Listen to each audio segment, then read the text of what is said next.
is Paul Hellyer, and I am a former Minister of National Defence for Canada.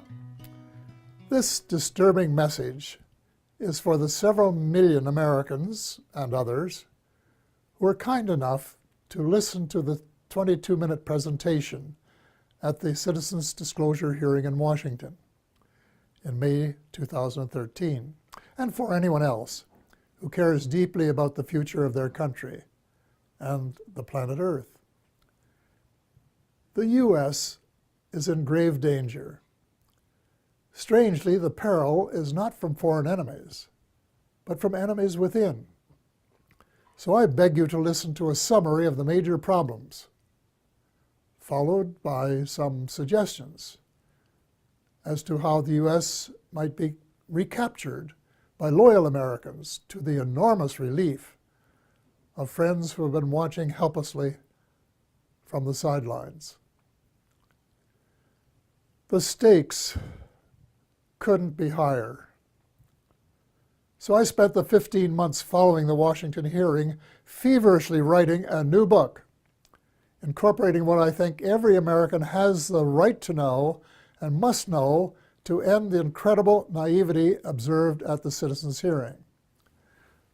The name of the book is The Money Mafia, A World in Crisis.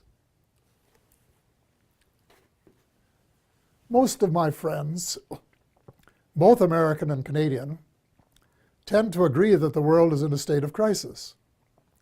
But very few are aware that the problems are not natural phenomena. They have been engineered by a very tiny elite group of rich, ruthless, and power-hungry people who have been deliberately keeping the majority of decent, hard-working taxpayers totally in the dark. The iron veil of secrecy is now nearing the end of its 7th decade. When World War II ended, little attention was given to Operation Paperclip, under which hundreds of Nazi scientists were brought to the U.S., given new identities, and then appointed to important jobs in the military and elsewhere. Some of them would have been aware of UFOs and the ET presence from their experience in working with them in the 1930s. The American military began to take the subject more seriously after retrieving one of the vehicles that crashed near Roswell, New Mexico, on July 4th, 1947, and decided to back-engineer its technology, which was light years more advanced than anything that we had known. On Tuesday, July the 8th, 1947, at 11 a.m. Mountain Time, Roswell Airfield Commanding Officer Colonel William Blanchard announced in a press release the recovery of a flying disc. That was the truth.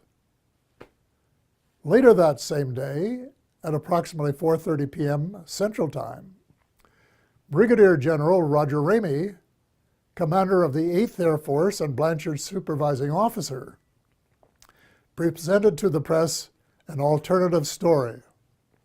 He claimed the Army had recovered a Rowan target device suspended by a neoprene balloon. That was a lie.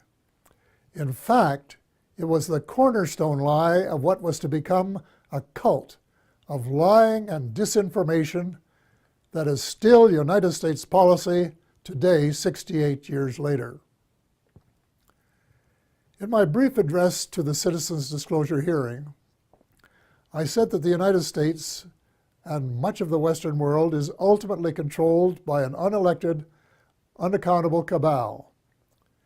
Its apex is the banking and financial cartel, followed by the oil cartel, the CEOs of the largest and most powerful transnational corporations, major intelligence agencies, including the CIA, the FBI, and the NSA, and a major slice of the U.S. military.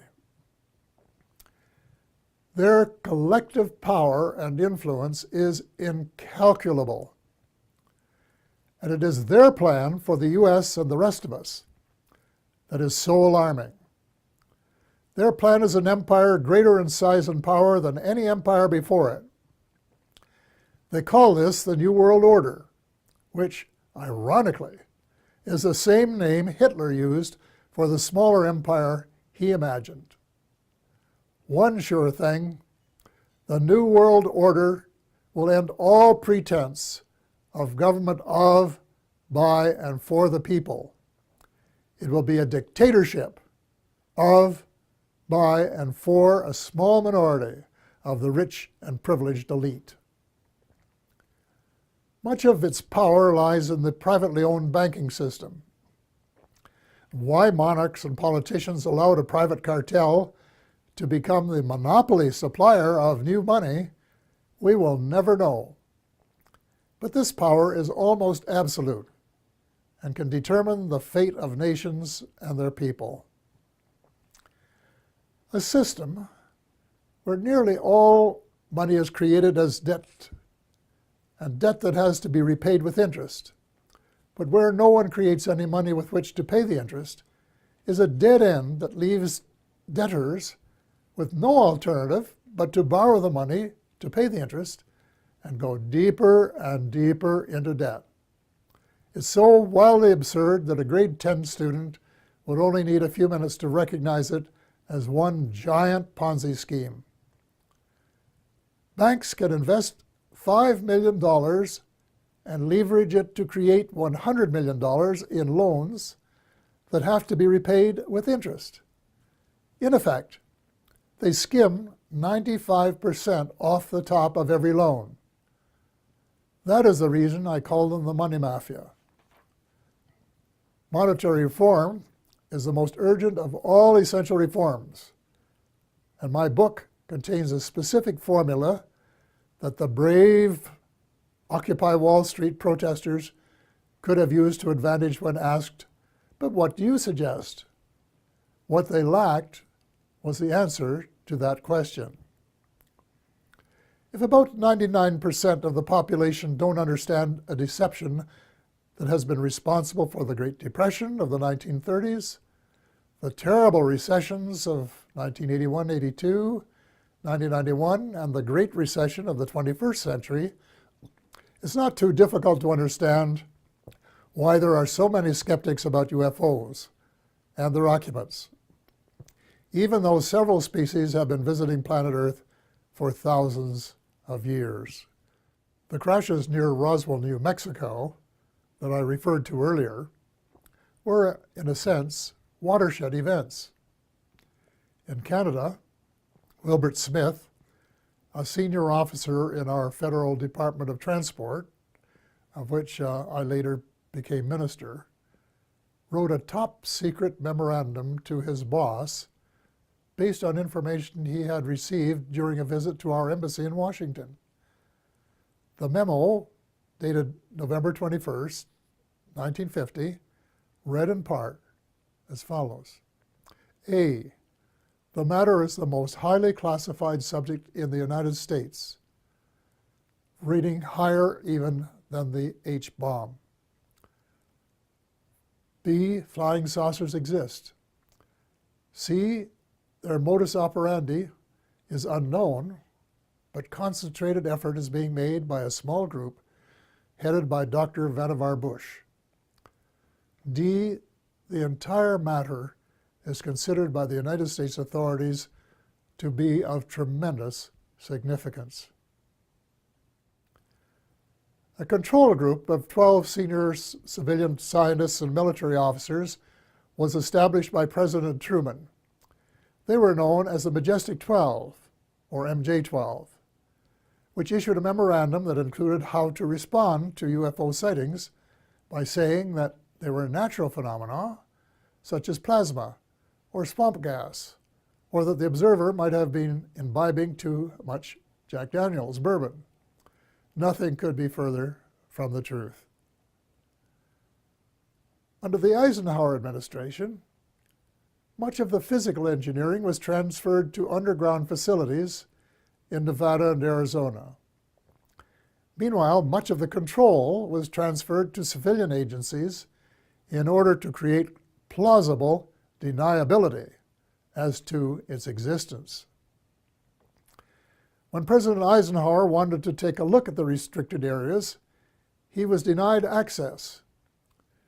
It was only when he threatened to send in the First Army that it was agreed that he could send 3 confidants to look at the secret areas 51 and S4. They reported that the Roswell vehicle was indeed being back-engineered by United States forces. President Eisenhower was so distressed by the situation that he included in his farewell address to the nation that his fellow Americans should beware of the military-industrial complex, which, according to one witness, was his way of saying that the ET file had fallen into the wrong hands. Indeed it had. It was under the control of the military-industrial complex, otherwise known as the financial, intelligence, and military wing of the all-pervasive cabal, which has seized control of the United States and much of the balance of the world. Beginning with Eisenhower, not one of the presidents of the United States has been given completely honest advice by his civil, military, and intelligence advisors, nor fully briefed on the ET presence and technology. The military-industrial complex adopted a strategy of perpetual warfare to enhance its own power and profit. It is inconceivable that this plan was discussed and approved in advance by any American president. Wernher von Braun, the German rocket scientist who came to the U.S. at the end of World War II, told my friend Dr. Carol Rosen, who worked with him, that they, the military-industrial complex, in order to maintain perpetual war, had to have an enemy. First, it will be the communists, he said. Then it will be the terrorists. And finally, it will be the ETs. So far, the plan has been unfolding exactly as forecast. The cabal, sometimes referred to as the shadow government, has been in control. When Sarah McClendon, veteran White House reporter, asked President Bill Clinton why he didn't do something about UFO disclosure, Clinton replied, and I quote, "Sarah, there's a government inside the government, and I don't control it." End of quote. Imagine the President of the United States and Commander-in-Chief of the Armed Forces isn't cleared to know what his troops are doing. Well, with the end of the Cold War, the Pentagon wrote a new defense plan, popularly known as a project for the new American century. It was very far-reaching and involved conquest of much of the world by financial or military means, whichever was easiest. The document, which very few people were aware of, admitted that it was so far-reaching that it might be too much for Americans to swallow in the absence of some catastrophic and catalyzing event like a new Pearl Harbor. Well, Lady Luck appeared to be on their side in the form of September the 11th, 2001. Amateur foreign pilots trained in the U.S. allegedly hijacked planes and flew them into the sides of the World Trade Towers 1 and 2, and then into the Pentagon. Later in the day, the buildings collapsed. President Bush declared war on the terrorists and invoked the provisions in the North Atlantic Treaty, under which an attack on any one country is considered to be an attack on all. The reaction was unprecedented since the outbreak of World War II and the later attack on Pearl Harbor. The English-speaking world, in particular, was incensed, and a high percentage of Americans were prepared to nuke the perpetrators. Defense Secretary Donald Rumsfeld soon announced that, quote, "that means war against Iraq," end of quote, even though there was absolutely no evidence of Iraqi complicity, none whatsoever. Although most Muslims had been sympathetic to the U.S. in the immediate aftermath of 9/11, as soon as the bombs started dropping on Baghdad, moderate Muslims by the thousand were so outraged and overcome by hate that they opted for a terrorist response. From that day on, it would be difficult to find a terrorist who did not have "Made in the USA" etched on his or her soul. Now, more than a decade later, the situation becomes even darker as the truth about 9/11 begins to emerge from the burial ground of a controlled press. We find that high officials in the George W. Bush administration knew of the attack weeks in advance and made no effort to prevent it. On the contrary, the evidence points to complicity when we find that not just 2, nor 3 buildings collapsed, nor 4, nor 5, nor 6, but 7. Some, if not all, had been rigged for controlled demolition. But that isn't all. A new weapon of mass destruction was used that reduced the concrete and steel to dust before it reached the ground. If you have any doubts about this, get a copy of Dr. Judy Wood's book entitled "Where Did the Towers Go?" 500 pages of meticulous evidence. The unfolding story reveals the greatest mass deception in history, with the most universally negative consequences. Far more important than the long lineups for security checks at airports. We have been stripped of our civil rights one by one, including, I regret to say, habeas corpus, reversing 800 years of progress. Country was set against country, religion against religion. Words like peace and negotiated settlement, which had been possibilities before 9/11, were lost in the jungle of lies. The cabal, also known as the military-industrial complex, was not interested in a just settlement. It wanted perpetual war, and that was what its heinous deception achieved. It also robbed the once great United States of America of its last vestige of moral leadership. Worse, by invoking NATO, it transformed a defense alliance into a US-led task force.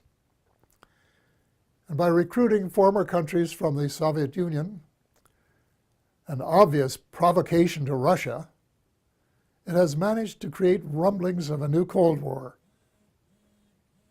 The danger lies in the fact that the New World Order is not limited to old boundaries and concepts of empire, and we seem hell-bent toward a third world war. Horrible beyond human imagination.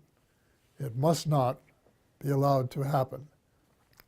Almost every president since Eisenhower has been under the control of the cabal, and President Obama, regrettably, has been no exception. Before he was sworn in as a new president, I saw a picture of his economic advisors, and I said, uh-oh, the same old gang who permitted the Bush recession. Nothing will change. Then when the president persuaded innocent allies to join in a second unwinnable war in Iraq, and a senior U.S. military commander confirmed that it would take several years to win, it was obvious that President Obama was playing the military-industrial alliance game, and that it would be the only winner. Extreme Islam is an ideology, and it can't be killed by smart bombs.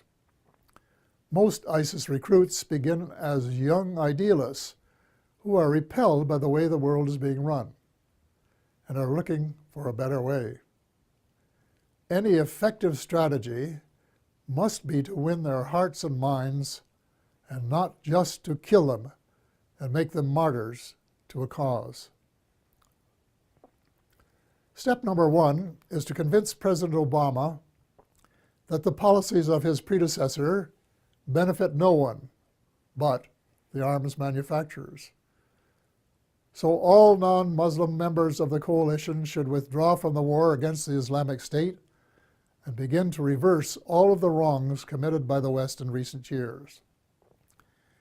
Hate him or love him, President Obama is the only person in the world with the power to lead a penitent United States and its misled allies in the moral and spiritual revolution essential for a world of peace and justice, where the human species has a fighting chance to survive. The transformation has to be reversible before the next U.S. presidential election, which could be the point of no return. Ultimately, the Muslims must be allowed to settle their own problems. Before 9/11, Iraq was a Sunni dictatorship that treated its Shia brothers and sisters badly. The U.S. deposed Saddam Hussein and established a new Shia majority that treated its Sunni minority unfairly. The seeds of further conflict were born. The Muslims must resolve their age-long differences as Christians and of different denominations have recently been able to do. Perhaps the United Nations might be invited by the Muslims to convene a meeting of both temporal and religious leaders in search of a better way of settling grievances and differences. Meanwhile, it's time that all the Abrahamic religions, Christianity, Judaism, and Islam, kissed and made up. I was in my 80s before I knew that Allah was my God. My guess is that the majority of Christians are equally ill-informed.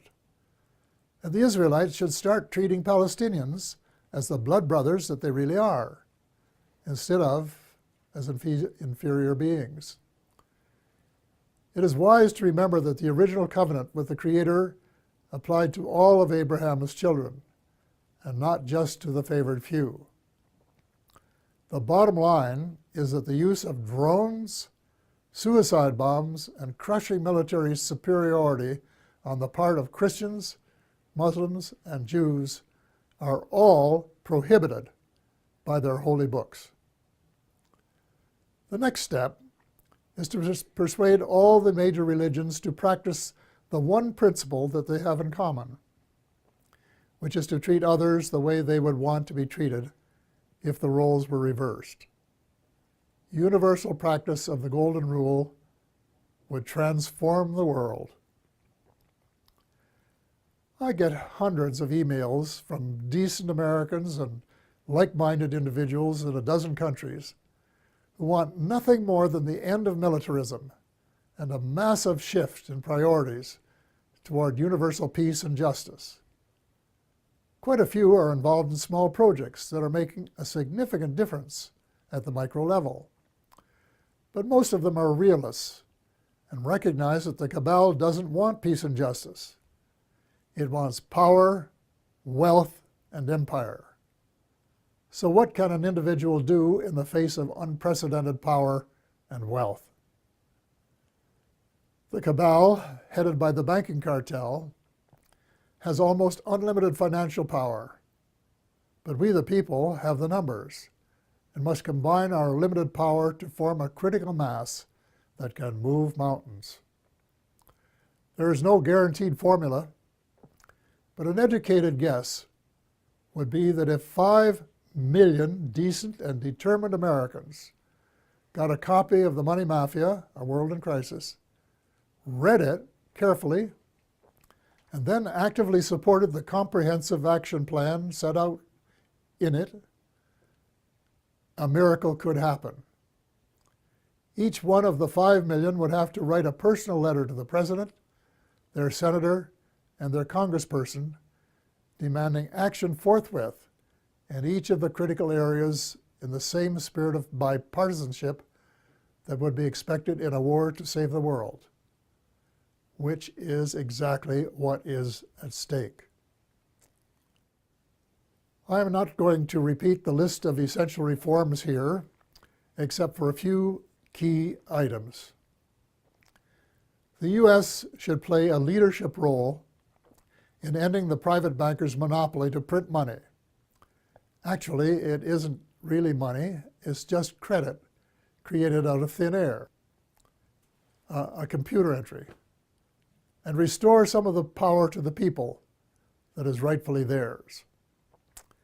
President Obama can mint $2 trillion platinum coins to get the ball rolling, while legislation is prepared to take over the Fed and establish a 100% publicly owned central bank, a central bank of the United States. There cannot and will not be peace and justice on earth while the Fed continues to exist. Speaking of justice, if President Obama really wants a place in history as a friend of the 99% rather than the 1%, he can fast-track the Trans-Pacific Partnership into oblivion. Even the name is a lie. There is no way it is a partnership. It should be called the Trans-Pacific Power Grab by a small elite group who want to feather their own nests at the expense of other people's rights to run their own affairs for their own benefit. So the choice is yours, Mr. President, to decide if it will be the people or the cabal. There must be full disclosure of what the cabal and the U.S. shadow government have been doing since World War II. To what extent has the extraterrestrial space and weapons technology been back-engineered? And is it true, as the late Ben Rich, former CEO of Lockheed's Skunk Works, said, and I quote, "We, the U.S., now have the technology to take ET home," end of quote. The extent to which there has been collaboration between the cabal and the ETs. What species? What motives? Were there agreements signed? And if so, were the terms of the treaty or treaties lived up to? To hear the truth emerge after so many years of continual lies and darkness will require either that the National Security Act of 1947 be rescinded or suspended, with a general amnesty so that decent Americans can tell the truth without fear of retribution. A kind of truth and reconciliation process will be required. Then there are the positive benefits that must be pursued. The President must issue an order that would release the secret patents on exotic energy and make them available to the world. The secret technology, in combination with a flexible financial system, will make it possible to convert from an oil economy to a clean economy in 7 years. It will provide billions of new jobs worldwide and help close the ever-widening gap between the haves and the have-nots. Simultaneously, a project should be started to restore our oceans before the food chain has been permanently broken. In addition, worldwide programs of forest preservation and reforestation should help provide the carbon sinks essential for greater stability in weather patterns. Speaking of changing weather patterns, full disclosure should give us a better idea of how much weather patterns have been altered by government tinkering. Due to restraints of time, space, and expertise, my book makes no mention of either chemtrails or the high-frequency active auroral research program known as HAARP. But from what I have heard and read from credible informants, I would say that they are Satan's illegitimate Siamese twins of death and destruction. If so, they should be terminated at once and relegated to the netherworld from which they came. And before the people of the world become aware and launch a $10 or $20 trillion class action suit against the United States Air Force, its contractors, associates, and suppliers. A visit to the battlefields of World Wars I and II in November of last year affected me profoundly. The slogans were everywhere. Never again. We had seen the horror of man's inhumanity to man, which was sordid beyond belief. Yet as I reflected on the real world of today, I thought that the millions who gave their lives had died in vain. Even before the Second World War was over, a group of greedy, self-centered men were plotting the next round, and they have been working assiduously at their plan. The same symptoms of mass unemployment, poverty, and seeking military advantage have been replicated. But the next time, we would start off with weapons of mass destruction just in their infancy then. The next time, it is not just supremacy that is at stake, although there are some who think so. It is the survival of the human species that is at stake. God will not be mocked. We have been given the choice of making our planet uninhabitable, as we have been told some other species have done, or we can move in the opposite direction of peace, love, justice, and cooperation for the betterment of all, rich and poor alike. We have been given a few months, not years, to change course before it is too late. The choice is ours. We are the ones who are destined to write our own history.